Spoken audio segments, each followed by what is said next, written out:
नमस्कार प्रणाम दोस्तों, हमारे YouTube channel writer SP Yadav Bhojpuri में आप सभी लोगों का स्वागत है। आज मैं आप लोगों के बीच में भतार संग का कैलू सॉन्ग पे बहुत ही हिट मैटर लेकर आया हूँ, जो कि ड्यूट सॉन्ग है। स्टेजवा पे चढ़लू गर्दा बुड़वलू, स्टेजवा पे चढ़लू गर्दा बुड़वलू, तू तलहंगा उठैलू ये जन गोली चलवैलू, ये जन बुढ़वन के मुआवलू।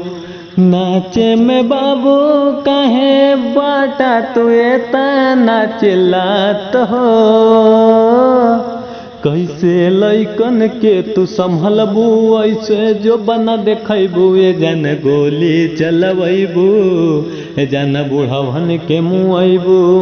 अंतरापस ढोढ़ी पे बरे लागल तुहरा लेजर लाइट, हमारा से खेलबा का बाबू नाइट में फाइट। कोई बार आँख से आँख तू मरलू, अब का तू करबू ये जन गोली चलबू, ये जन बुढ़वन के मुआबू।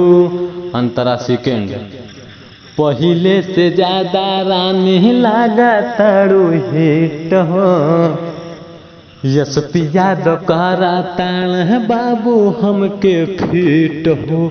अजय विजय के चुमा दिहलू, ओठ पे लाली लगवलू, ये जन गोली चलवैलू, ये जन बुढ़वन के मुआइलू।